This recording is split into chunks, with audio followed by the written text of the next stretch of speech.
Video start करने से पहले मेरी आपसे एक छोटी सी रिक्वेस्ट है कि आप हर एक क्वेश्चन का सोल्यूशन देखने से पहले हर एक क्वेश्चन को खुद से लगाएं। अगर आप क्वेश्चन को एक बार पहले से खुद से लगा के रखेंगे तो आप जब मैं सोल्यूशन कराऊंगा तो आप समझ जाएंगे कि मैं गलती कहाँ पर कर रहा था।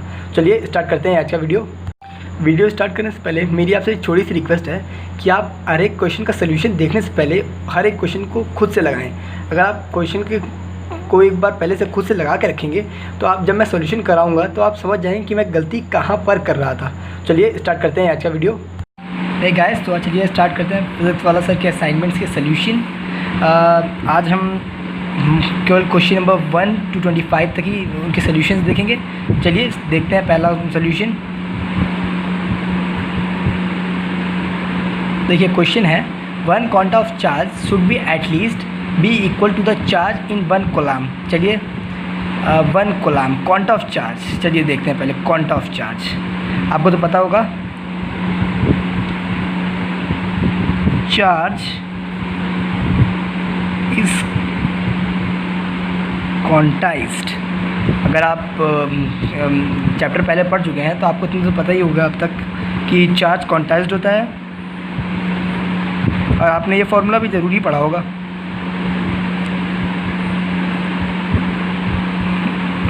आप जैसा कि देख सकते हैं कि यहाँ पर charge integral multiple of fundamental unit of charge. Fundamental unit यानी कि इलेक्ट्रॉन के अंदर जितना चार्ज होता है, इलेक्ट्रॉन या प्रोटॉन के अंदर जितना चार्ज होता है उसी के इंटीग्रल मल्टीपल में ही चार्ज रहता है। तो यहाँ पर हमसे क्वेश्चन बोल रहा है कि वन क्वांटा ऑफ चार्ज यानी कि n की value 1, that is one quanta of charge. तो चार्ज की वैल्यू हो गई 1 इंटू ई। अब ई की वैल्यू तो आप सबको पता ही होगी, 1.6 इंटू 10 की पावर -19 कूलम। तो ये रहा आपका पहला सोल्यूशन। यूनिट्स ना भूलें, यूनिट्स का बहुत ज़्यादा इंपॉर्टेंस है, आप सब इतना तो जानते ही होंगे। चलिए अब देखते हैं सोल्यूशन नंबर 2। देखिए मेरा इससे पहले आपको एक छोटा सजेशन है कि अगर आपको क्वेश्चन नहीं बन रहे हैं तभी आप उसका सोल्यूशन देखें। अगर आपसे क्वेश्चन बन रहा है तो फिर सोल्यूशन देखने की कोई ज़रूरत ही नहीं है। लेकिन आप क्वेश्चन को पहले ट्राई ज़रूर करें। सीधा सोल्यूशन पे आएंगे तो फिर समझने का कोई प्रॉब्लम, मतलब जब आप उस चीज़ की लड़ेंगे नहीं तो आप उस चीज़ को पा नहीं पाएंगे। इसलिए कह रहा हूँ आप एक बार क्वेश्चन सॉल्व ज़रूर करें। तो चलिए अब देखते हैं सोल्यूशन नंबर 2। उससे पहले आप छोटा सा स्टेटमेंट जो कि मैंने स्क्रीन पर लिख रखा है, चार्ज इज़ रिलेटिविस्टिकली इनवेरिएंट। इसका मतलब समझ रहे हैं आप कि charge at rest is equal to the charge at motion. मतलब चार्ज जब रुका हुआ हो और चार्ज जब चल रहा हो तब उसकी स्पीड चेंज नहीं होती। तो जैसे कि आप क्वेश्चन देख सकते हैं कि an electron at rest has a charge 1.6 into 10 की पावर -19 कूलम। देखिए हमको चार्ज एट रेस्ट दे दिया गया है, charge at rest that is 1.6 into 10 की पावर -19 कूलम। अब आपसे पूछ लिया गया है कि चार्ज जब c/2 स्पीड यानी कि स्पीड ऑफ लाइट को अगर आधा कर देंगे उस स्पीड से चल रहा होगा तब उस चार्ज में कितना नया चार्ज, मतलब चार्ज उस बॉडी में कितना होगा जब बॉडी लाइट की आधी स्पीड से चल रही है। तो जैसे कि आप स्टेटमेंट देख ही सकते हैं, मैंने स्टेटमेंट साफ साफ लिख दिया आपके लिए। तो charge at motion of c/2 speed equals to 1.6 into 10 की पावर -19 कूलम। कैसे बोला मैंने ये?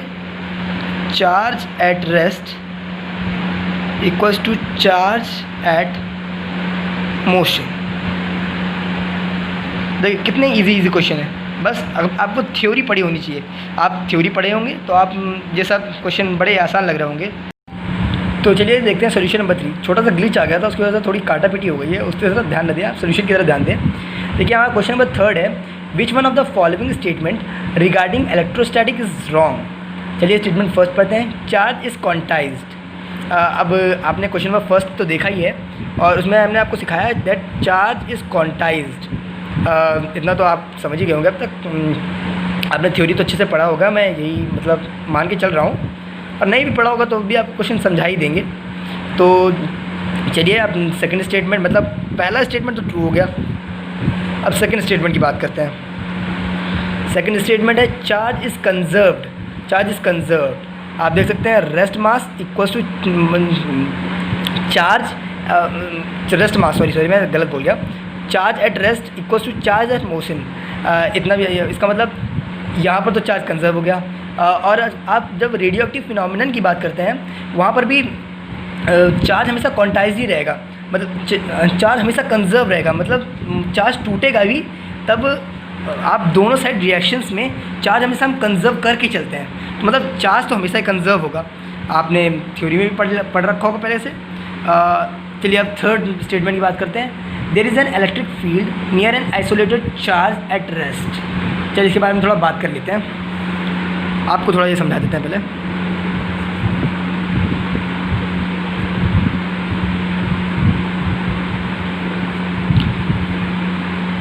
देखिए v equals to 0 that is speed, that is at rest. Rest पे क्या होता है,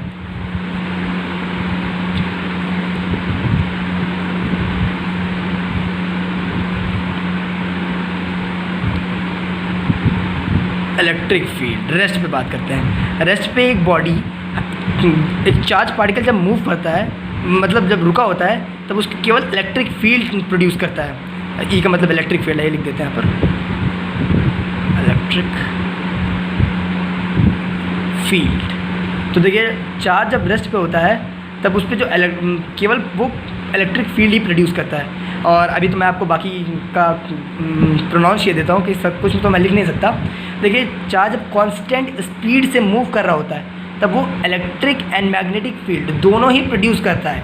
तो बस एक फ़र्क होता है छोटा सा कि चार्ज जब कांस्टेंट स्पीड से चलता है तब वो रेडिएशन इमिट नहीं करता, और जब चार्ज कांस्टेंट स्पीड से नहीं चलता, मतलब जब बॉडी एक्सेलरेट कर रही होती है तब वो रेडिएशन भी इमिट करता है।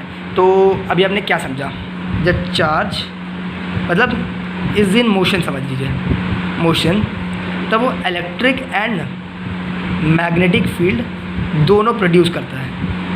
चलिए अब इन दोनों स्टेटमेंट्स आपका क्वेश्चन बन जाएगा। देखिए सी हमारा स्टेटमेंट है, there is an electric field near an isolated charge at rest.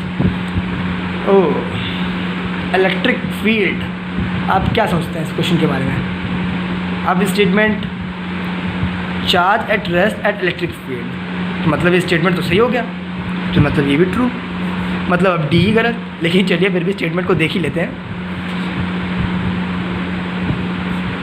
Stationery charge producer both electric and magnetic field. ये तो देखिए बिल्कुल गलत ही कर दिया उन्होंने, क्योंकि हमने आपको बताया जब चार्ज मोशन में हो तब वो इलेक्ट्रिक एंड मैग्नेटिक फील्ड दोनों प्रोड्यूस करता है, और ये तो एक स्टेशनरी मोशन की बात कर रहे हैं, तो ये तो गलत हो गया। तो योर आंसर इज़ डी। यकीन करता हूँ आपको समझा पाया हूँगा मैं। चलिए अब देखते हैं क्वेश्चन नंबर 4। क्वेश्चन कह रहा है two similar charges plus Q as shown in figure are placed at point A and B minus Q blah blah blah blah. अब बहुत कुछ लिखा हुआ है, आपको सीधा क्वेश्चन समझाते हैं। क्वेश्चन हमसे कह रहा है कि कुछ पॉइंट्स हैं ए एंड बी जहाँ पर प्लस क्यू चार्ज रखा है। अब क्वेश्चन बोलता है कि एकदम सेंटर पे यानी मिडवे यानी सेंटर पे एक पॉइंट रखा हुआ है माइनस क्यू, ये पॉइंट है सी। अब हमसे क्वेश्चन कह रहा है कि हम इस माइनस क्यू चार्ज को कैसे मूव करें कि ये ऑसिलेटरी मोशन करने लगे।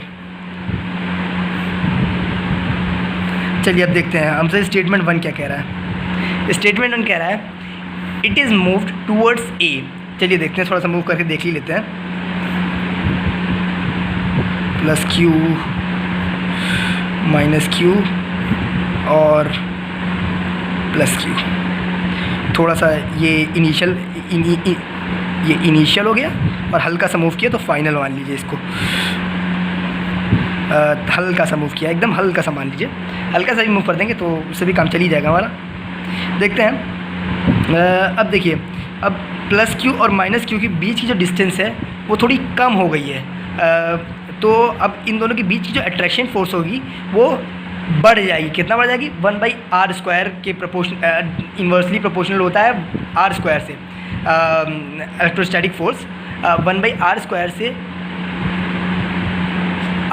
से इन्वर्सली प्रोपोर्शनल होता है। तो इन दोनों के बीच से जब हम डिस्टेंस घटाएंगे तो इन दोनों की फोर्स बढ़ जाएगी।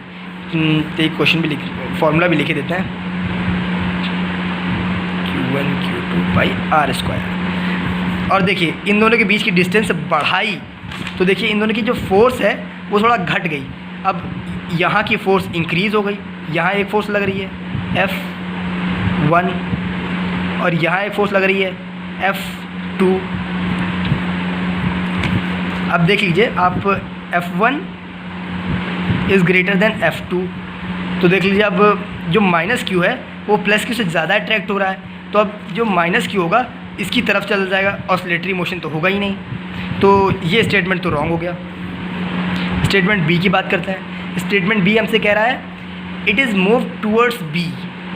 बी की तरफ मूव करेंगे तब भी सेम फिनोमेना, थोड़ा सा हल्का सा मूव करेंगे इन दोनों के बीच की डिस्टेंस घट जाएगी और फोर्स बढ़ जाएगी, जिसकी वजह से ये इसको ज़्यादा अट्रैक्ट कर लेगा और इन दोनों के बीच की डिस्टेंस बढ़ जाएगी, जिसकी वजह से इनकी फोर्स घट जाएगी। आपको पहले क्वेश्चन में अगर ए पार्ट में अच्छे से समझ में आ गया होगा तो बी में जो मैं बोल रहा हूँ वो आप समझ गए होंगे अच्छे से। तो बी स्टेटमेंट भी गलती हो गया। सी की बात कर लेते हैं। It is moved upwards A and B, ये थोड़ा सही लगता है। चलिए थोड़ा ट्राई कर लेते हैं क्या माजरा कहना क्या चाहता है हमसे। प्लस क्यू प्लस क्यू, अब माइनस क्यू को मान लीजिए हमने नीचे थोड़ा सा कर दिया। अब देखिए इन दोनों के बीच में जो होगी अट्रैक्शन, इन दोनों के बीच में भी अट्रैक्शन, इन दोनों के बीच में अट्रैक्शन। जब मैं इसको हल्का सा नीचे मूव करूँगा तब ये भी इसको अट्रैक्ट करेगा, ये भी इसको अट्रैक्ट करेगा, और ये वापस जाके यहीं पर आ जाएगा, वापस अपनी इनिशियल पोजीशन पे आ गया। अब चलिए थोड़ा सा ऊपर मूव करने का ट्राई करते हैं।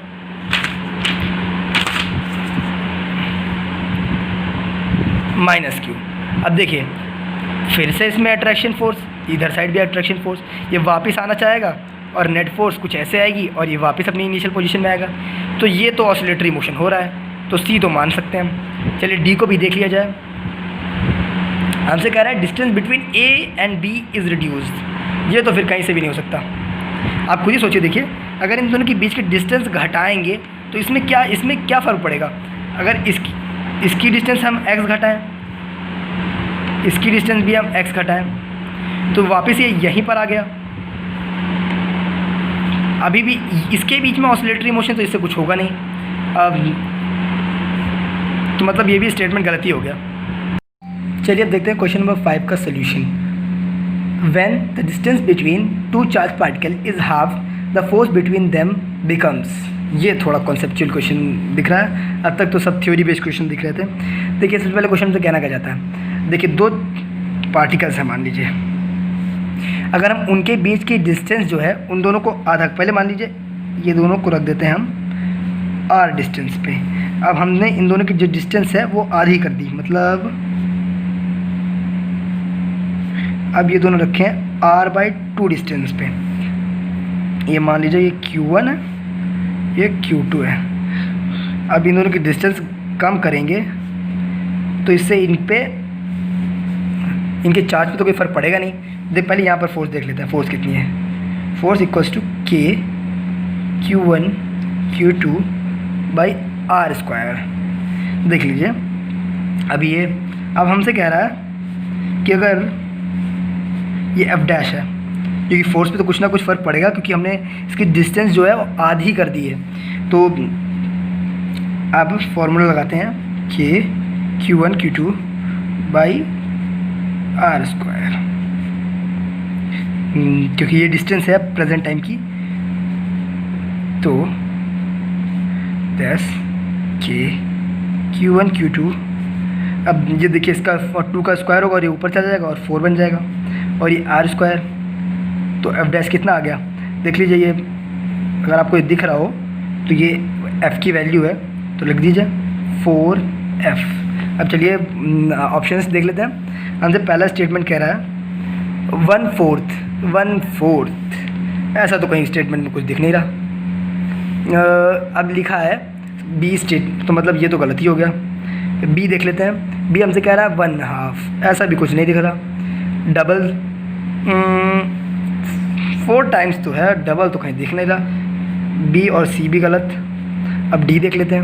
4 टाइम्स, ये थोड़ा सही लग रहा है। देखिए जो फोर्स है, जो पहले की जो फोर्स थी उसके 4 टाइम्स हो चुकी है, तो ये तो सही हो गया, मतलब 4 टाइम्स ऑफ इनिशियल फोर्स। चलिए अब देखते हैं क्वेश्चन नंबर 6। अब क्वेश्चन नंबर 6 हमसे क्या कह रहा है, 2 point charges in air at a distance of 20 centimetre from each other interact with a certain force. देखिए हमसे क्वेश्चन कह रहा है कि 2 पॉइंट चार्जेस हैं, मान लीजिए वो पॉइंट चार्जेस हैं Q1 एंड Q2, जो कि रखे हैं 20 सेंटीमीटर की डिस्टेंस पे। उनके बीच में एक फोर्स ऑफ इंटरेक्शन है, यानी कि इलेक्ट्रोस्टैटिक फोर्स। तो कूलॉम्स लॉ का फॉर्मूला क्या है इलेक्ट्रोस्टैटिक फोर्स निकालने के लिए, that is K Q1 Q2 by R²। तो यहाँ पर R की वैल्यू क्या दी गई है, हमें रख देते हैं, पुट करते हैं और F की वैल्यू निकालते हैं। K Q1 Q2 by R² लिखा है। तो यहाँ पर थोड़ा ध्यान से करें, क्योंकि ये सेंटीमीटर में दिया गया है, उसको पहले मीटर में चेंज कर लें। मीटर में हम क्यों चेंज कर रहे हैं, क्योंकि मीटर इज़ SI यूनिट। तो मीटर में चेंज करने के लिए इसको हम 10⁻⁻² से मल्टीप्लाई करा देंगे और इसका हमारा आंसर आ जाएगा मीटर्स में। इसको और थोड़ा इजी वे में लिख लेते हैं, 1 0 1 0 से कट जाएगा, तो ये हो जाएगा 2 × 10⁻⁻1 मीटर्स। तो यहाँ पर R की वैल्यू पुट कर देंगे, 2 × 10⁻⁻1 का होल स्क्वायर। तो हो जाएगा K Q1 Q2 बाई 4 × 10⁻⁻2। ये आ गई हमारी F की वैल्यू। चलिए अब क्वेश्चन को आगे बढ़ते हैं।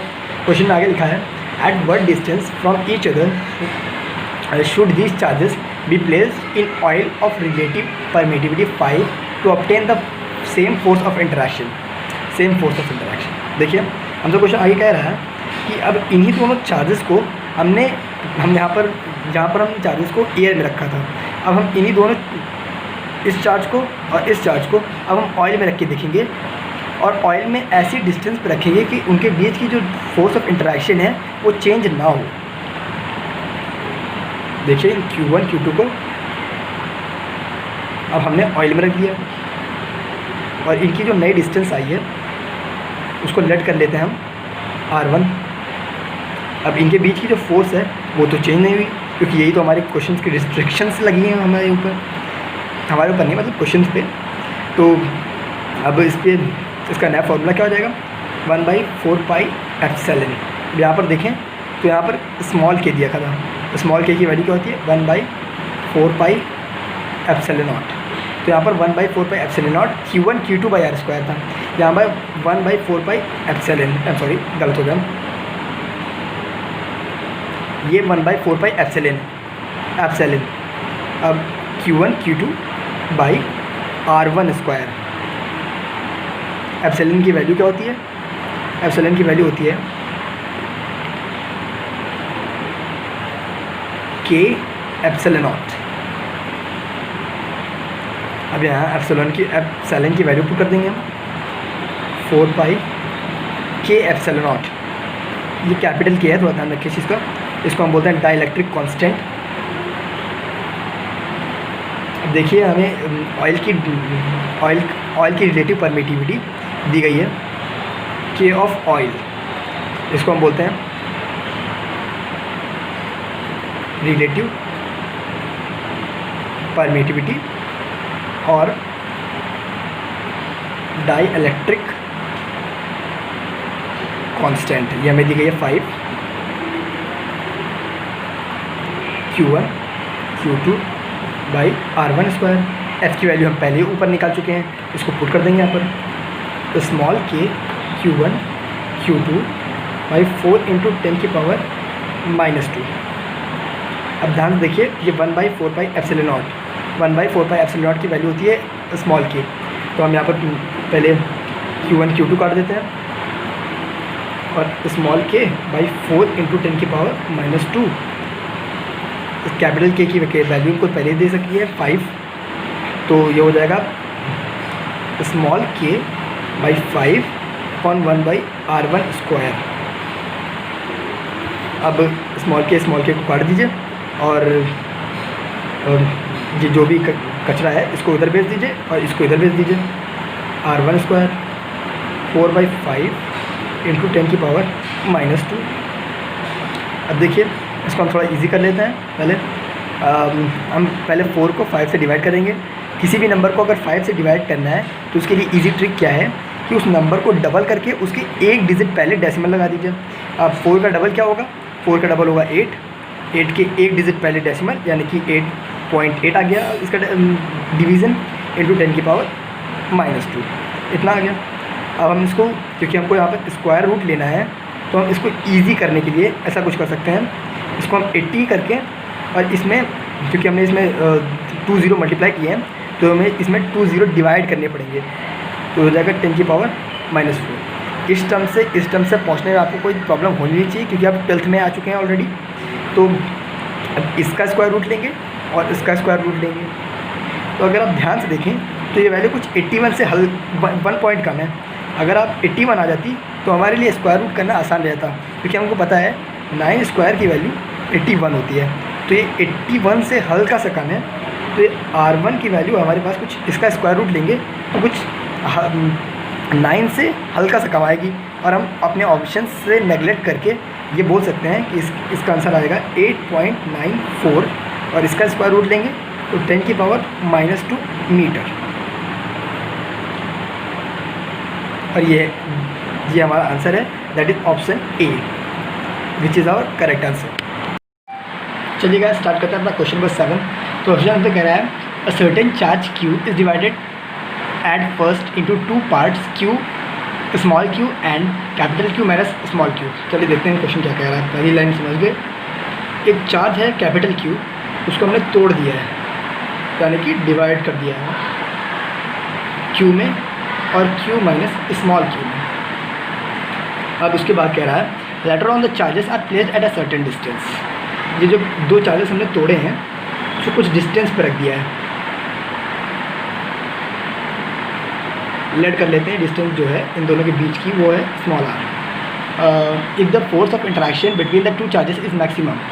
अब कह रहा है इसको हमने कुछ ऐसे डिस्टेंस पे रखा है कि इन दोनों चार्जेस के बीच की जो फोर्स ऑफ इंटरेक्शन है वो मैक्सिमम हो गई है। तो हम बाय कूलम्ब्स लॉ कह सकते हैं।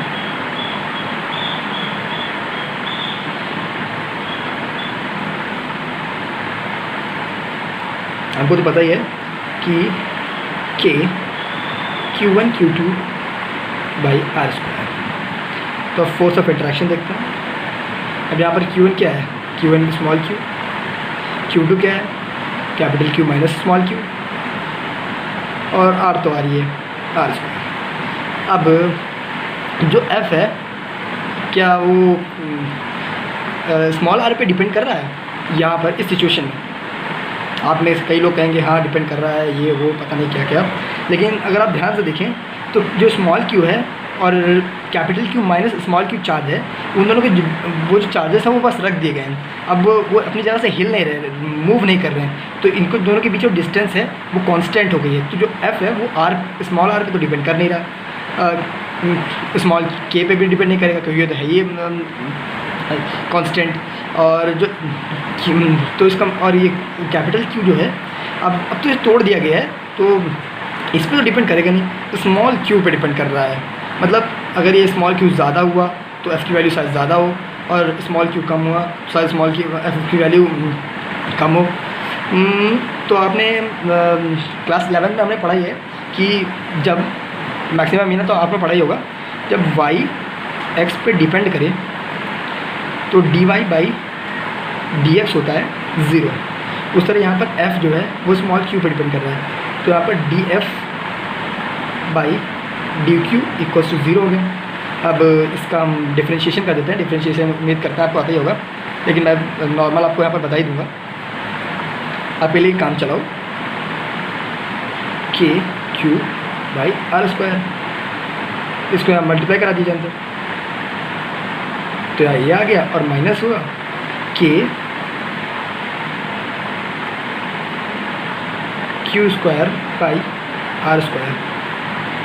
अब इसको कर दीजिए d बाई डी क्यू, इसको भी कर दीजिए d by d q equals to 0। देखिए dy बाई डी एक्स जब y x पे डिपेंड कर रहा है तो हमने dy by d x equal to 0 कर दिया। अब जब f स्मॉल q पे डिपेंड कर रहा है तो हमने df by d q equal to 0 कर दिया।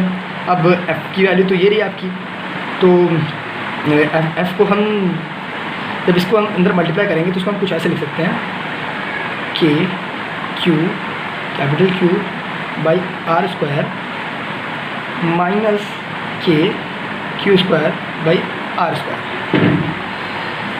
तो जो डिफ्रेंशिएशन का रूल है वो हम इन दोनों पे सेपरेटली लगा सकते हैं। तो डिफ्रेंशिएशन का एक छोटा सा फॉर्मूला आपको तो पता ही होगा कि dy by d x equals to d, इसका मान लीजिए यहाँ पर इसकी पावर है n, जो कांस्टेंट है वो डिफ्रेंशिएशन से इनका बाहर आ जाते हैं। पहले कांस्टेंट बाहर ले लेते हैं यहाँ पर k स्मॉल q, और r भी मैंने जैसा कि आप बताया कि यहाँ पर कांस्टेंट ही है तो r स्क्वायर को बाहर ले लीजिए। तो हमारा अंदर बचा डी क्यू बाई ये डी क्यू भी है डी क्यू माइनस और k और आर स्क्वायर तो कांस्टेंट है तो इनको बाहर ले जाए k बाई आर स्क्वायर। तो अंदर बचा D Q square by d Q, इसको यहाँ नहीं लिखते हैं। अब डिफ्रेंशिएशन का फॉर्मूला सुनिए, d y by n equals to d x, ये पावर में है तो ये पावर बाहर निकल के आ जाती है एन वाई और एक पावर माइनस वन, ठीक है। तो अगर हम यहाँ पर एक पावर, इसकी पावर कितनी है 1, इसको हम बाहर निकाल के आ जाएंगे k q by r square, इसकी पावर है यहाँ पर 1, इसकी पावर जब हम बाहर निकालेंगे तो हो जाएगा 1 dot q 1 minus 1 k by r square. अब इसकी पावर बाहर निकल के आ गई और एक पावर माइनस हो गई तो 2 dot q 2 minus 1 equals to 0। तो k q by small r square और q की पावर 0 यानी कि 1 इंटू 1 हो गया, तो अब तो कुछ लिखने की जरूरत ही नहीं बची, इंटू 1 लिख देते हैं फिर भी k बाई आर स्क्वायर और ये 2 q आ जाएगा क्योंकि हो जाएगा 1। तो देख लीजिए बस आ गया। अब k बाई आर स्क्वायर दोनों साइड से कॉमन ले लेते हैं,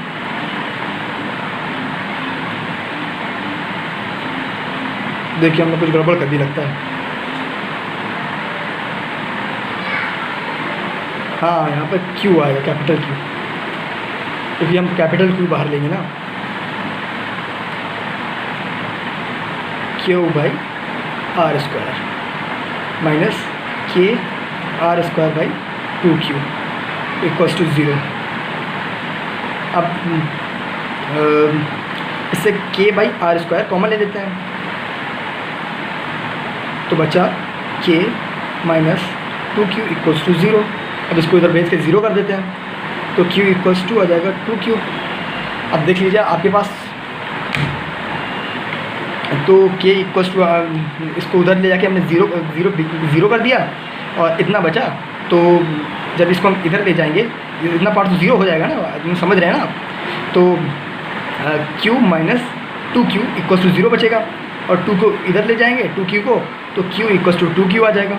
अब हमारे ऑप्शंस भी हम थोड़ा देख लेते हैं कैसे, क्योंकि ओवरऑल हमको क्या ऑप्शन ही तो आंसर करने हैं, ऑप्शन के फॉर्मेट में ही आंसर करने हैं। तो देखिए आपका पहला ऑप्शन है ऑप्शन ए की बात करते हैं, वो है capital Q by small q equals to 4/2। तो आपका फॉर्मेट ये है क्वेश्चन का 2/1। आपसे फॉर्मेट, आप ये ऑप्शन से फॉर्मेट में पूछा गया है capital Q by small q, तो इतना ये हमारा निकल गया है 2/1। तो ये आपका कौन सा ऑप्शन हो गया, ये आपका हो गया option B. So option B is your correct answer. देखिए चलिए स्टार्ट करते हैं क्वेश्चन नंबर 8। तो आपका क्वेश्चन आपसे कह रहा है 2 small balls having equal positive charge capital Q on each are sustained by 2 insulating strings of equal length capital L meter from a hook fix to a stand. तो आपको question कुछ ऐसे कह रहा है, एक स्टैंड है, स्टैंड बना देते दीजिए, और उसमें 2 स्ट्रिंग लगा के आपने 2 चार्जेस को, that is capital Q like charges हैं, उनको लटका दिया है। अब जी, और जो स्ट्रिंग की लेंथ है वो कैपिटल L है। तो the whole system is taken in a satellite, there is no gravity. तो आपको क्वेश्चन आपसे कह रहा है ये जो पूरा सिस्टम है वो हमने स्पेस में लिया है जहाँ पर ग्रेविटी नहीं होती, दैट इज़ जो आप यहाँ पर mg लगाते हैं वो नहीं आएगा। तो अब mg तो नहीं आएगा, लेकिन क्योंकि ये चार्जेस हैं तो इनके बीच में एक इलेक्ट्रोस्टैटिक फोर्स लगेगी ही लगेगी, क्योंकि इलेक्ट्रोस्टैटिक फोर्स एवरीवेयर प्रेजेंट होती है। तो फोर्स कुछ ऐसे हो जाएगी, K और इन Q स्क्वायर, मतलब आप कुछ पहले आपको ऐसे लिख के दिखा देते हैं। आपकी फोर्स होती है K Q1 Q2 by r square. अब यहाँ पर Q1 Q2 क्या है, ये दोनों चार्जेस तो हैं, तो अभी फोर्स ऐसे हो जाएगी Q square by r square. अब यहाँ पर भी वही फोर्स लग जाएगी K Q by r square, दोनों जगह पे सेम फोर्स लगेगी। अब ये दोनों अपने आप को जितना रिपल कर सकते हैं उतना रिपल करेंगे, कि इलेक्ट्रोस्टैटिक काफ़ी फोर्स स्ट्रॉन्ग फोर्स होती है। उसे लगाने को तो मैं यहाँ पर सेंट्रीफ्यूगल फोर्स भी लगा देता, लेकिन बॉडी मोशन में जब होती है तब सेंट्रीफ्यूगल फोर्स लगाते हैं। लेकिन क्योंकि कुछ टाइम बाद ये दोनों चार्जेस एक दूसरे को एकदम इक्विलिब्रियम पोजीशन पे ले आएंगे, एकदम रेस्ट पोजीशन पे ले आएंगे, तब सेंट्रीफ्यूगल फोर्स नहीं लगा सकते। सेंट्रीफ्यूगल फोर्स हम तब लगा सकते हैं जब कोई बॉडी मोशन में हो। तो कुछ टाइम बाद सिस्टम कुछ ऐसी सिचुएशन में आ जाएगा, ये आपकी लेंथ L है, ये लेंथ L है, और तब जाके आपकी जो सिचुएशन इलेक्ट्रोस्टैटिक फोर्स मैक्सिमम हो जाएगी, मतलब जितनी इलेक्ट्रोस्टैटिक फोर्स इक्विलिब्रियम पे आ जाएगी, ऐसा कह सकते हैं आप। K Q बाई और R यहाँ पर क्या हो गया, 2L हो गया, 2L का होल स्क्वायर। यहाँ पर भी वही फोर्स लगेगी K Q by K Q square by 2L का होल स्क्वायर। और अगर आप ध्यान से देखें तो आपको टेंशन भी दिख जाएगी। अब यहाँ पर जो टेंशन लग रही है वो इलेक्ट्रोस्टैटिक फोर्स के बराबर हो चुकी है। तो अगर आपसे इस क्वेश्चन में टेंशन भी पूछ लिया जाए तो tension equals to K Q square by 2L का होल स्क्वायर। लेकिन आपसे यह क्वेश्चन में पूछा गया है कि what is the angle between the 2 strings. तो अब अगर आप देख सकते हैं तो ये जो सिस्टम है वो अब एकदम इक्विलिब्रियम में आ चुका है। तो अब इसके बीच के एंगल तो आप बड़ी आसानी से बता सकते हैं, दैट इज़ 180 डिग्री। तो आपका क्वेश्चन तो बड़ी आसानी से सॉल्व हो गया, that is C, option number C, 180 degree. चलिए स्टार्ट करते हैं क्वेश्चन नंबर 9। तो क्वेश्चन नंबर 9 हमसे कह रहा है कि 3 equal charges are placed at the corners of a equilateral triangle. देखिए 3 इक्वल चार्जेस हैं, उनको हमने रखा है एक इक्विलेटरल ट्रायंगल के कॉर्नर्स पे। इक्विलेटरल ट्रायंगल है तो इसकी सारी साइड्स इक्वल हो जाएंगी, साइड्स उसकी साइड दिए corners of a equilateral triangle. तो उसकी साइड मान लेते हैं A, क्योंकि हमको ऑप्शन में दिख रहा है कि K Q by A square, K Q by R square formula होता है। और ऑप्शंस में आपको दिख ही रहा है कि जो हमारी डिस्टेंस है यहाँ पर A ली गई है, तो हम भी A लेके चलेंगे। तो डिस्टेंस है यहाँ पर A, तो चार्जेस जो इनके कॉर्नर्स पर रखे गए हैं वो है स्मॉल q, हम भी रख देते हैं। तो चलिए अब आगे देखते हैं। आगे होगा कुछ ऐसे कि हम सारे चार्जेस की पहले नेमिंग कर देंगे ताकि हमको आसान रहे समझने में। ये सब हो गया 1, ये हो गया 2, ये हो गया 3। तो अब सबसे पहले 1 और 2 के बीच की जो फोर्स ऑफ इंटरेक्शन है उसकी बात कर लेते हैं। 2 जो 1 पे फोर्स लगाएगी वो कुछ इस डायरेक्शन में आएगी, क्योंकि दोनों लाइक चार्जेस हैं, दोनों रिपल्जन की फोर्स आएगी। और 2 की वजह से 1 में जो रिपल्जन की फोर्स आएगी वो कुछ इस डायरेक्शन में होगी, जो कि होगी K Q1 Q2 यहाँ पर सेम है, फिर भी लिख देते हैं Q1 Q2 by R square. अब देख लीजिए Q1 और Q2 दोनों ही Q और Q हैं, तो यहाँ पर हो जाएगा K Q square by R square की बात करेंगे तो इन दोनों के बीच की जो डिस्टेंस है जो हमने A मानी है तो R स्क्वायर हो जाएगा A स्क्वायर। अब 3 की वजह से जो 1 पे फोर्स लगेगी वो कुछ इस डायरेक्शन में आएगी, जो कि रिपल्जन की फोर्स होगी, क्योंकि दोनों लाइक चार्जेस है ऑब्वियसली। तो इसमें भी कुछ ऐसे ही सिमिलरली, जैसे इसमें हमने के q square by a square निकाला, इसमें भी कुछ ऐसे ही आ जाएगी के q square by a square, क्योंकि के क्यू स्क्वायर के क्यू वन क्यू टू इसमें भी सेम है, और ए स्क्वायर, इन दोनों के बीच की डिस्टेंस ए स्क्वायर आ गई। अब क्योंकि इक्विलेटरल ट्रायंगल है तो इसकी जो सारे एंगल्स होंगे वो 60 डिग्री हो जाएंगे, और क्योंकि अगर आप ध्यान से देखें तो ये वर्टिकली अपोजिट एंगल्स हैं, तो ये एंगल भी 60 डिग्री हो जाएगा। तो इन दोनों के बीच का जो रिजल्टेंट आएगा वो कुछ ऐसे आएगा। तो रिजल्टेंट निकालने का फॉर्मूला तो हमने 11th में पढ़ा ही है, चलिए आज उसको अप्लाई कर लेते हैं। तो रिजल्टेंट का फॉर्मूला हो गया A square plus B square plus 2ab cos theta, ये होता है आपके रिजल्टेंट का फॉर्मूला। तो यहाँ पर आप देख सकते हैं कि ये दोनों ही फोर्स इक्वल आई हैं, तो हम इनको कुछ नया नाम दे देते हैं। मान लेते हैं कि इन दोनों फोर्स का नाम है एफ़, तो ए स्क्वायर हो जाएगा एफ स्क्वायर, बी स्क्वायर हो जाएगा एफ स्क्वायर, और ए और बी दोनों ही एफ एफ हैं, तो ये हो जाएगा 2f स्क्वायर, और कॉस थीटा, इन दोनों के बीच का जो एंगल होता है वो होता है थीटा, तो यहाँ पर इन दोनों के बीच का जो एंगल है वो है 60 डिग्री, तो हो जाएगा कॉस 60 डिग्री। अब इसका रिजल्टेंट निकाल लेंगे। कॉस 60 डिग्री होता है 1/2 F square plus 2f square into 1/2, cos 60 degree 1/2, 2 cut गया। अब एफ स्क्वायर सबको ऐड कर देंगे, ऐड करने के बाद आंसर आएगा 3f स्क्वायर √3f स्क्वायर। तो f को हम बाहर निकाल लेते हैं, तो आंसर आया f√3। अब f की वैल्यू तो आपको पता ही है, k q square by a square. अब यहीं पर f की वैल्यू पुट कर दीजिए, आपका आंसर आ जाएगा।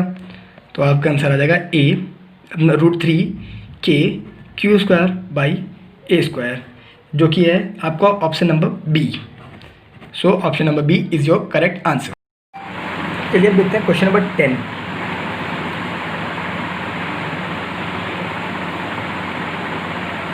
क्वेश्चन नंबर 10 हमसे कह रहा है 2 charges 4q and q are placed at a distance of 30 centimetre apart. 2 charges हैं 4q and q 30 centimetre apart, मतलब एक दूसरे से दूरी पे, इनके बीच की जो डिस्टेंस है वो 30 सेंटीमीटर है। अब हमसे क्वेश्चन कह रहा है at what point the value of electric field will be 0। अब ऐसा कौन सा पॉइंट होगा जहाँ पर इलेक्ट्रिक फील्ड की जो वैल्यू हो जाएगी वो 0 हो जाएगी। देखिए सबसे पहले हम कोई नया चार्ज लाते हैं, इस पर मान लीजिए वो है Q, इसको भी हम पॉजिटिव मान के चलते हैं। तो 4Q की वजह से जो इस पर इलेक्ट्रिक फील्ड लगेगी, क्योंकि ये पॉजिटिव है और ये भी पॉजिटिव है, तो इस पर जो इलेक्ट्रिक फील्ड लगेगी वो कुछ इस डायरेक्शन में होगी, और इस स्मॉल q की वजह से कैपिटल Q में जो इलेक्ट्रिक फील्ड होगी वो कुछ इस डायरेक्शन में आएगी, कुछ रेपलिंग फोर्स, क्योंकि दोनों ही पॉजिटिव हैं। तो मतलब 4Q और स्मॉल q के बीच में ही कहीं इस कैपिटल Q की जो इलेक्ट्रिक फील्ड की जो वैल्यू है वो 0 हो सकती है। यहाँ पर भी रख कर ट्राई कर लेते हैं। अब यहाँ पर 4Q की वजह से जो इलेक्ट्रिक फील्ड आएगी वो इस डायरेक्शन में आएगी, स्मॉल q की वजह से जो इलेक्ट्रिक फील्ड आएगी वो इस डायरेक्शन में आएगी। मतलब यहाँ पर इलेक्ट्रिक फील्ड की वैल्यू जो है 0 तो नहीं हो सकती। यहाँ पर भी रख कर ट्राई कर लेते हैं। 4Q की वजह से जो इलेक्ट्रिक फील्ड आई वो इस डायरेक्शन में, स्मॉल q की वजह से इस डायरेक्शन में, यहाँ पर भी इलेक्ट्रिक फील्ड की जो वैल्यू है वो 0 तो नहीं हो सकती। अब यहाँ पर ट्राई, अब क्योंकि हमें इसमें ऑप्शन दिए हैं तो हम एक बार ऑप्शन से चेक करते हैं कि हम इसका ऑप्शन आंसर सॉल्व किए बिना भी हम इसका आंसर दे पा रहे हैं कि नहीं दे पा रहे हैं। चलिए ट्राई करते हैं। सबसे पहले सेंटर की बात करते हैं, सेंटर की लाइन खींच लेते हैं। ये मान लीजिए यहाँ से इसकी डिस्टेंस है 15 सेंटीमीटर, और यहाँ के बीच की जो डिस्टेंस है वो भी है 15 सेंटीमीटर। अब देखिए, अब पहले इस कैपिटल Q चार्ज को यहाँ रख के देखते हैं। अब देखिए इसकी वजह से जो इस पर फोर्स आएगी वो इस डायरेक्शन में आएगी, क्योंकि इसका मैग्नीट्यूड ज़्यादा है और इसकी डिस्टेंस भी कम है। तो यहाँ से लेके यहाँ तक तो ये इलेक्ट्रिक फील्ड जो होगी, और ये मान लीजिए E1 है, और स्मॉल q की वजह से इस पर जो लग रही है वो है E2। अब देखिए इसका मैग्नीट्यूड भी कम है और इसकी डिस्टेंस भी हमने बढ़ा दी, तो मतलब फोर्स और कम हो जाएगी, इलेक्ट्रिक फील्ड कम हो जाएगी। देखिए इस E2 में जो स्मॉल क्यू की वजह से लग रहा है, इसका मैग्नीट्यूड भी कम है और हमने डिस्टेंस भी बढ़ा दी है, तो अब जो E2 होगा वो काफ़ी छोटा हो जाएगा। और 4Q की मैग्नीट्यूड भी बड़ा है और हमने इन दोनों के बीच की डिस्टेंस भी कम रखी है, तो E1 की वैल्यू हमेशा बड़ी आएगी यहाँ इतने एरिया में। तो यहाँ पर तो कहीं इलेक्ट्रिक फील्ड की वैल्यू 0 होने से रही, तो यहाँ पर रख के ट्राई करते हैं। अब हम यहाँ पर स्मॉल क्यू की का जो मैग्नीट्यूड है वो तो कम है, लेकिन इन दोनों के बीच की डिस्टेंस हमने बढ़ा दी है, तो इस जो E2 होगा वो E1 को कहीं पर बिटवीन मिड पॉइंट और Q के बीच में कहीं पर इलेक्ट्रिक फील्ड की वैल्यू 0 हो सकती है, क्योंकि 4Q की मैग्नीट्यूड तो बड़ा है पर इसकी हमने डिस्टेंस बढ़ा दी है, जिसकी वजह से फोर्स कम होगी और 4Q का मैग्नीट्यूड बड़ा है तो उसकी वजह से फोर्स ज़्यादा होगी। तो दोनों को अपोज करते हुए ऐसी कोई सिचुएशन आएगी जहाँ पर E1 और E2 इक्वल हो जाएंगे, कहाँ पर इस बिटवीन मिडवे एंड Q पे। तो मतलब Q की कहीं पास में और between the charges he electric field की वैल्यू 0 होगी। तो ऐसा ऑप्शन तो हमको एक ही दिख रहा है, 10 सेंटीमीटर अवे फ्रॉम Q, क्योंकि 10 सेंटीमीटर अवे फ्रॉम Q ये पूरा है 30 सेंटीमीटर, 10 सेंटीमीटर इसके पास के एरिया में, तो मतलब ऑप्शन ए इज़ करेक्ट। लेकिन अब इसको थोड़ा फॉर्मल वे से कंप्लीट कर लेते हैं। देखिए ये कैपिटल Q, इसकी वजह से जो 4Q की वजह से जिसमें 4Q की वजह से जो इलेक्ट्रिक फील्ड है वो है Q²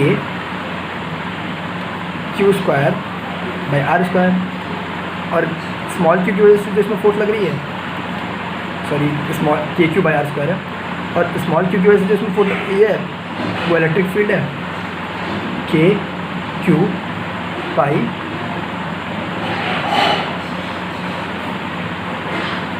देखिए ये है Q, ये है 4Q।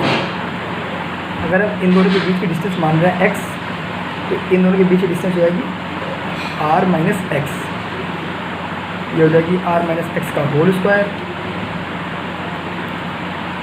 सॉरी ये हो जाएगी x², ये हो जाएगी r माइनस एक्स का होल स्क्वायर। अब ये दोनों इलेक्ट्रिक फील्ड इक्वल हो जाएंगी तब इलेक्ट्रिक फील्ड की वैल्यू 0 हो जाएगी इस पे, इस कैपिटल Q पे। तो इन दोनों को इक्वल कर देते हैं, KQ बाई x² तो उसको KQ by r minus x का होल स्क्वायर, KQ पड़ गया, सॉरी यहाँ पर 4Q आएगा, तो 4 को यहाँ पर बाहर निकाल लेते हैं। इस ये जो वैल्यू है इसको इधर भेज देते हैं, r माइनस एक्स का होल स्क्वायर 1/4 दोनों साइड स्क्वायर रूट ले लेते हैं, r minus x equals to 2 x को उधर भेजा, r equals to x r minus x equals to 2x, तो r की वैल्यू हो गई 3x। तो r हमको क्या निकालना है x, क्योंकि हमको पता है q से, क्योंकि ऑप्शन में यही दिया है कि q से कितनी दूर है, तो हमको निकालना है x कितना हो जाएगा r/3 हो जाएगा, और हमको r पता है क्योंकि r ये पूरी डिस्टेंस है जो हमें दिया 30 सेंटीमीटर, तो x की वैल्यू कितनी हो जाएगी 30/3, that is 10 centimetre. So 10 centimetre from small q, A is your correct answer. देखिए हम करेंगे क्वेश्चन नंबर 11। क्वेश्चन नंबर 11 है, if Q equals to 2 coulomb and force on it is F equals to 100 newton, then the value of field intensity will be. देखिए electric field intensity का एक formula ये भी होता है, that is force by charge. Force हमें आज दी गई है 100 न्यूटन और हमें चार्ज दिया गया है 2 कूलम, तो इलेक्ट्रिक फील्ड हो गई 50 न्यूटन पर coulomb, that is option B. चलिए बढ़ते हैं क्वेश्चन नंबर 12 की तरफ। क्वेश्चन नंबर 12 में 4 equal but like charges are placed at 4 corners of a square. देखिए एक स्क्वायर है,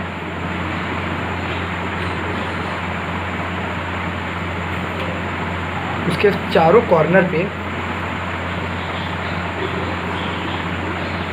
4 इक्वल चार्जेस, मान लेते हैं वो चार्ज है Q,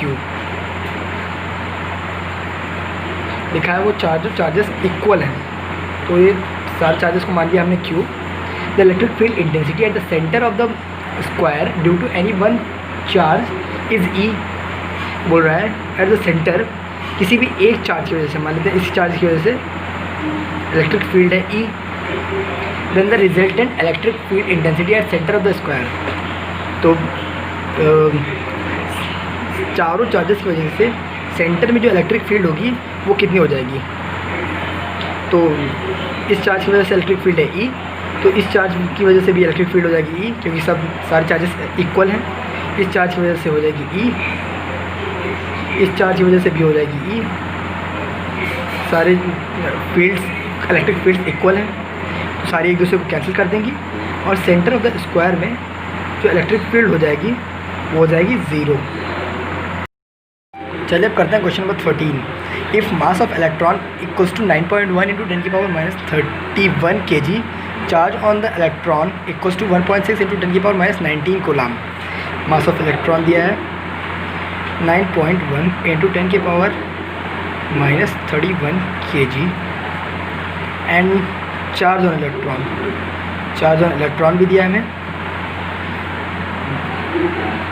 1.6 इंटू 10 की पावर -19 कूलम एंड हमें स्मॉल g यानी ग्रेविटेशनल एक्सेलरेशन की वैल्यू भी दी गई है 9.8 मीटर पर सेकेंड स्क्वायर।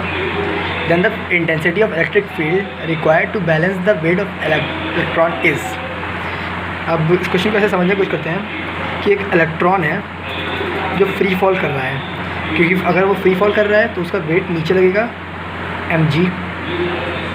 तो हमें क्वेश्चन बोल रहा है कि हम कितनी फील्ड इंटेंसिटी इस पर प्रोवाइड करें कि ये अब इसके वेट को बैलेंस कर दे। अगर हम इसकी इलेक्ट्रिक फील्ड E लगा रहे हैं तो फोर्स जो हो जाएगी इसमें अपवर्ड डायरेक्शन में वो हो जाएगी E into small e, that is charge on electron multiply by electric field, जो कि क्या होती है फोर्स का फॉर्मूला आपने पढ़ा ही होगा। तो अब ये दोनों एक दूसरे को बैलेंस कर देंगे, तो हम ऐसे लिख सकते हैं मास ऑफ इलेक्ट्रॉन, ये मास ऑफ इलेक्ट्रॉन है, mass of electron equals into g equals to E into small e into capital E। अब हमें मास ऑफ इलेक्ट्रॉन की वैल्यू पता है 9.1 इंटू 10 की पावर -31 इंटू ग्रेविटेशनल एक्सेलरेशन की वैल्यू 9.8। अब क्योंकि हमें इलेक्ट्रिक फील्ड पूछी हुई है तो हम चार्ज ऑन इलेक्ट्रॉन को इधर क्रॉस मल्टीप्लाई में इधर ले आएंगे और वो हो जाएगा कितना 1.6 इंटू 10 की पावर -19 और इलेक्ट्रिक फील्ड इससे हमारी निकल आएगी इलेक्ट्रिक फील्ड। अब देखिए शॉर्टकट ये है कि आप पहले सारे टेनेट टर्म को अलग कर लीजिए और सारे जो 10th पार्ट नहीं है उनको भी अलग कर लीजिए, that is 9.1 into 9.8 divide by 1.6 और इधर लीजिए 10 की पावर -31 और -19 जब ऊपर चला जाएगा तो हो जाएगा +19। देखिए ये 9.1 है तो इसको आप अप्रॉक्स में 9 लिख लीजिए, क्योंकि हमें ऑप्शन दिए हुए हैं तो हम उनसे आराम से मैच कर सकते हैं, क्योंकि कैलकुलेटर तो अलाउड नहीं होता भाई। 9.8 की बात करें तो 10 हो जाएगा, सबको अप्रॉक्स में लिख लीजिए और 1.6 को आप 2 मान के चल लीजिए। अब अगर आप इसको सॉल्व करेंगे तो देखिए ये -31 + 19 तो ये हो जाएगा -12। अगर आप इसको सॉल्व कर लीजिए, देखिए ये 5 तो 9 5 जब 45 आ गया इंटू 10 की पावर -12। अब देख लीजिए ऑप्शंस आपके 10 की पावर्स में है। एक है 10 की पावर -9, 10 की पावर -11, 10 की पावर -8, 10 की पावर -7। तो 10 की पावर -12 तो कोई नहीं है, इसको 10 की पावर -11 बना लेते हैं। दैट इज़ 4.5 इंटू 10 की पावर -11 न्यूटन पर कूलम इलेक्ट्रिक फील्ड। क्योंकि हमने काफ़ी अप्रॉक्सीमेशन लेके चले हैं तो 4.5 आ गया है, लेकिन देखिए आपका ऑप्शन बी से काफ़ी अच्छी तरीके से मैच हो रहा है। तो option B is your correct answer, और ऑप्शन बी मैं आपका करेक्ट आंसर भी लिख भी देता हूँ, क्योंकि ये तो हमने अप्रॉक्स में लिखा है, यहाँ पर मैं लिख देता हूँ अप्रॉक्स। और आपका करेक्ट राइट आंसर है 5.6 इंटू 10 की पावर -11 न्यूटन पर कूलम। देख कितनी आसानी से भयानक से दिखने वाला क्वेश्चन हो गया। तो गाइस चलिए अब करते हैं क्वेश्चन नंबर 14। क्वेश्चन नंबर 14 हमें बोल रहा है a point charge 15 micro coulomb is located in the XY plane at the point of position vector R0, 2i cap and 3j cap. देखिए XY प्लेन है, ये हो गया x, ये हो गया y।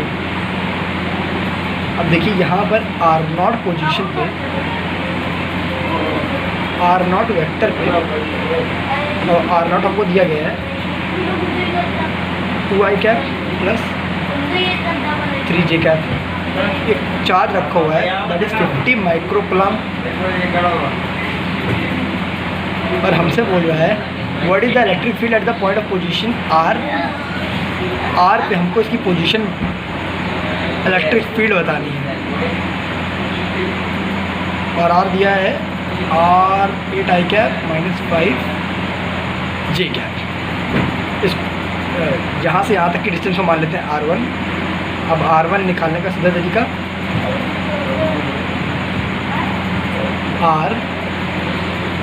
R1 वेक्टर निकालने का तरीका हो जाएगा R vector minus R0 vector. R vector दिया गया है 8i cap -5j cap, minus R0 दिया गया है 2i cap plus 3j cap. So that R1 vector हो गया 6i कैप, और देखिए 8i कैप और -2i कैप हुआ तो 6i कैप आ गया, -5j कैप और -3j कैप हो गया -8j कैप। अब हमें R1 वेक्टर की ज़रूरत नहीं, अब हमें R1 वेक्टर के मैग्नीट्यूड की ज़रूरत है। कैसे निकलेगा, i और j पार्ट का स्क्वायर कर दीजिए और उसका रूट ले लीजिए, तो ये आ जाएगा 10 मीटर।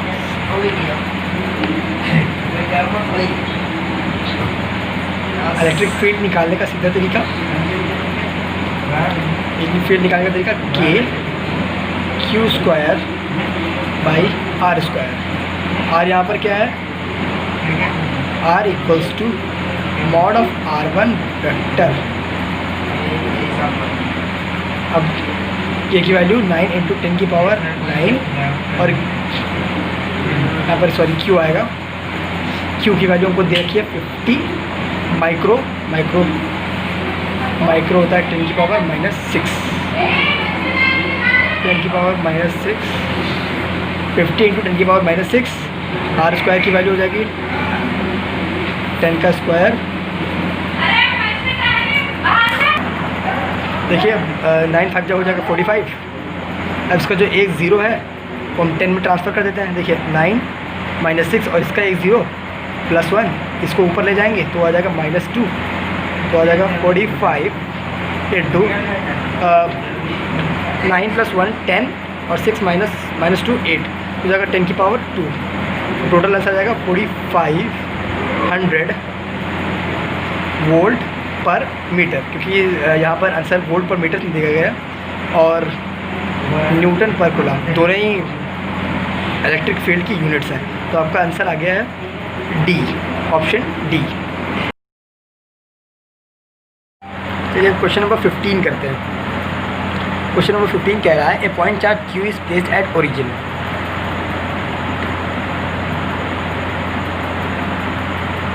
ये हो गया ओरिजिन, और यहाँ पर रख दिया हमने point charge Q। Let EA, EB and EC with the electric field at 3 points A। देखिए A पॉइंट पे एक इलेक्ट्रिक फील्ड लग रही है Q की वजह से, जो है EA, और सबके कोऑर्डिनेट्स हमें दिए हैं EBC के। जैसे ड्रॉ कर लेते हैं उनको।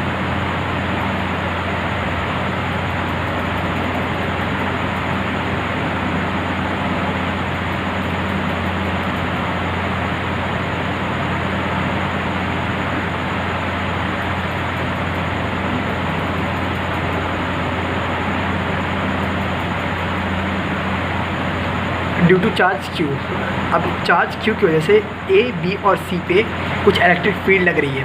अब हमें बताना है then first EA perpendicular to EB and EB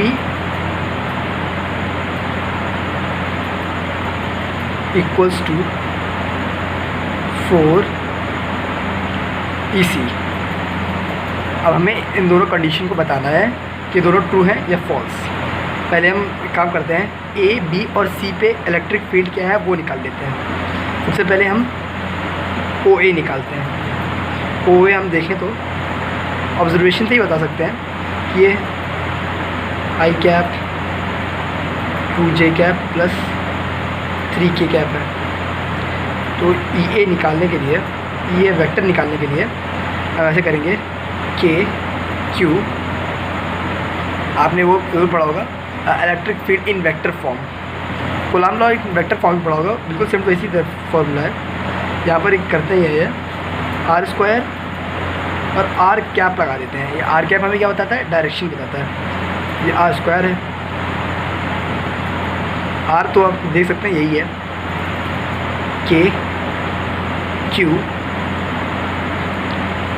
ये क्या है, यूनिट वेक्टर। यूनिट वेक्टर का फॉर्म ऐसे एक्सपेंड कर सकते हैं हम, आर वेक्टर अपॉन आर का मैग्नीट्यूड बाई आर स्क्वायर।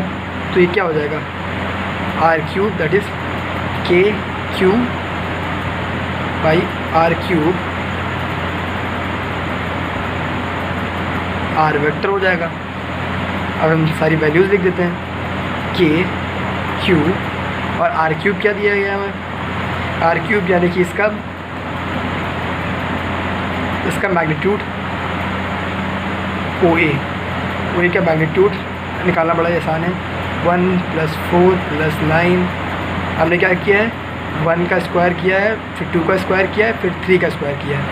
अब इसे हम निकाल देंगे तो ये आ गया 14। तो अब आर हमें आर का क्यूब करना है, तो √14 का क्यूब हो गया। और आर वेक्टर भी दिया है हमारे पास, that is I cap plus 2J cap plus 3K cap.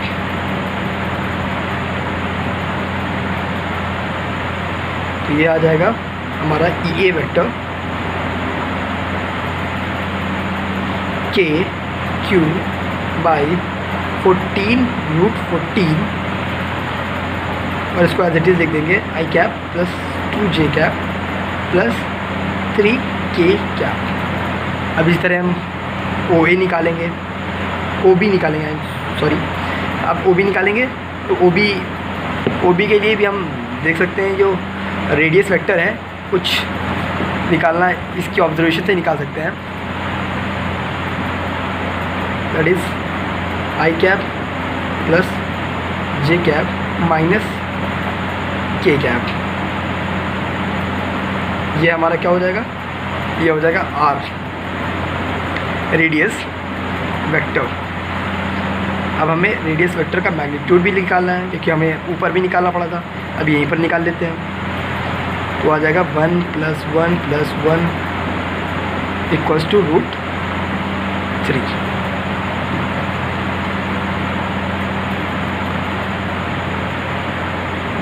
अब EB वेक्टर निकाल लेते हैं, दैट इज़ के क्यू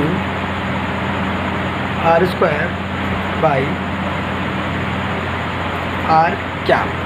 देखिए मैं ई ए, ई बी और ई सी सबके रेडियस वेक्टर को आर मान रहा हूँ, पर आप सबके लिए अलग अलग नाम दे सकते हैं, R1 R2 R3 ऐसे करके। पर अभी मैं आपको समझाने के लिए सब कर रहा हूँ। के क्यूब, अब इस तरह यहाँ भी हो जाएगा, यहाँ पर सेम टू सेम जैसे हमने ऊपर किया था, आर क्यूब, ये हो जाएगा आर वेक्टर। तो के क्यू आर क्यूब तो हम मैग्नीट्यूड निकाल चुके हैं ऑलरेडी, तो क्यूब कर देंगे। और R1 वेक्टर हमें पहले ही दिया गया है, ये रहा, that is I cap plus j cap minus k cap.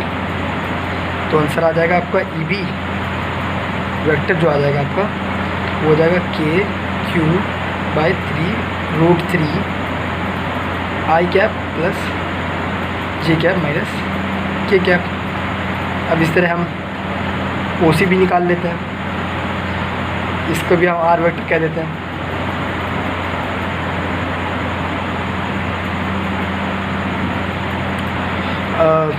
Observation से आप देख सकते हैं 2 आई कैप 2 जे कैप प्लस 2 के कैप, 2 आई कैप 2 जे कैप प्लस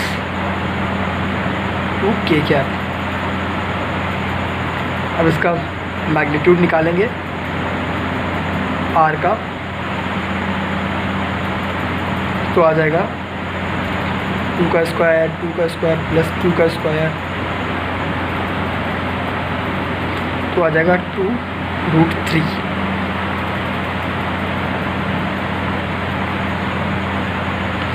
अब हम इसी वेक्टर निकाल लेते हैं। इसी वेक्टर के लिए k q by r square then r cap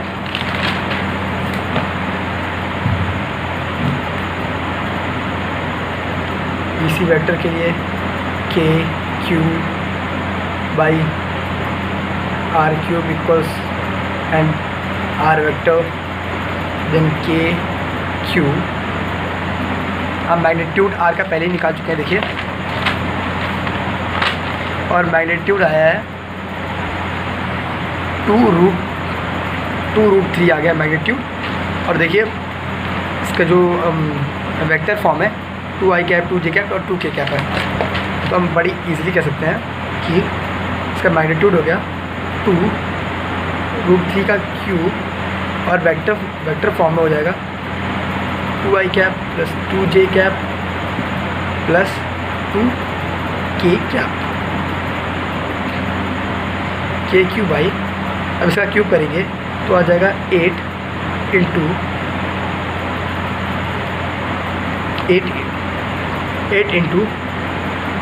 3√3। अब यहाँ से हम 2 कॉमन ले लेते हैं, आई cap plus j cap plus के कैप। 2 से 2 कट गया तो यहाँ पर बचा 4, यहाँ आ गया के cube by 4√3 I cap plus j cap plus के कैप। ये आ गया आपका इसी वेक्टर। अब हमसे बोला गया है आप E A vector perpendicular to E B vector बताएं कि कंडीशन ट्रू है कि फॉल्स। ये कंडीशन ट्रू होने के लिए E A vector dot product of E B vector must be equal to 0। तो अगर ये कंडीशन ट्रू हो गई तो ई ए और ई बी वेक्टर दोनों परपेंडिकुलर हो जाएंगे। चलिए ई ए और ई बी वेक्टर निकाल लेते हैं। देखिए ई ए वेक्टर हमारा क्या आया था, ई ए वेक्टर हमारा के क्यू बाई 14√14 और i cap plus 2 j cap plus 3 k cap. ये हमारा है के क्यू बाई 14√14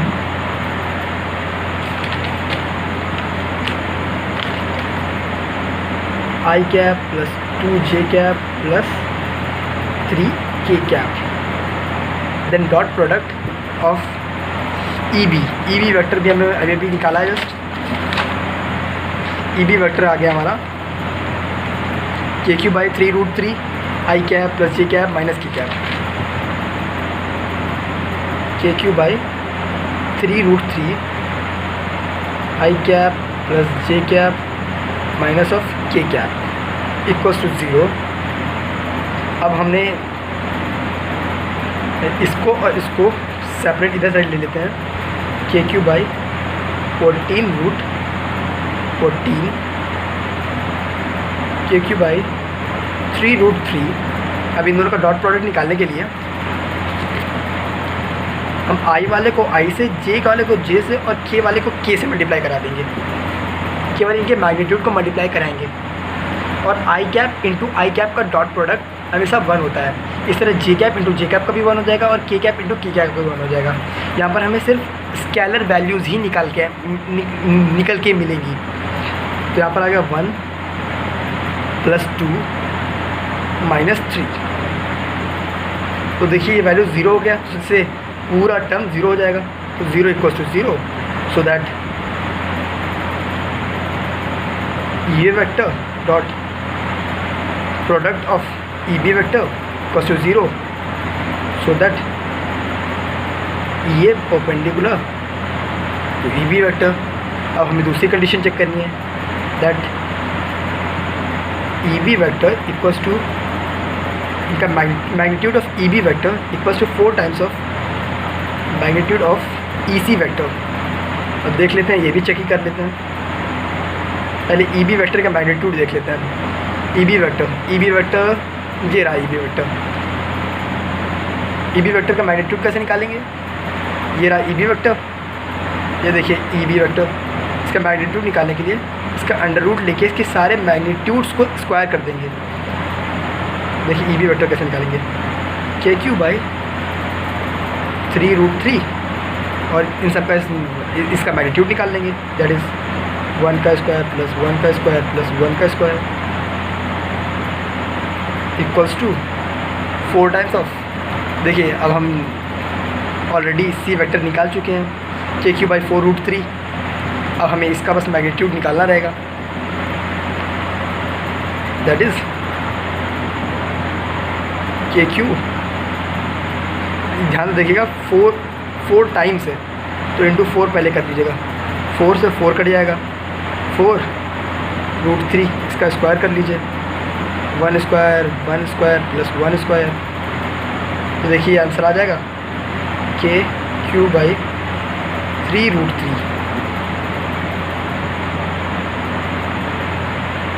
सॉरी, देखिए यहाँ पर थोड़ी सी गलती हो गई थी, ये 3 मैं यहाँ लिखना भूल गया था, तो इंटू 3 भी है, तो ये यहाँ भी इंटू 3 आ जाएगा। तो ये आ जाएगा 1 स्क्वायर तो ये आ जाएगा √3 कट गया, तो आ गया के बाई, ये भी √3 आएगा, √3 कट जाएगा, के क्यू बाई 3√3 इंटू √3 कट गया, तो k q by 3 equals to k q by 3। तो ये दोनों इक्वल हो गए, so that both first and second are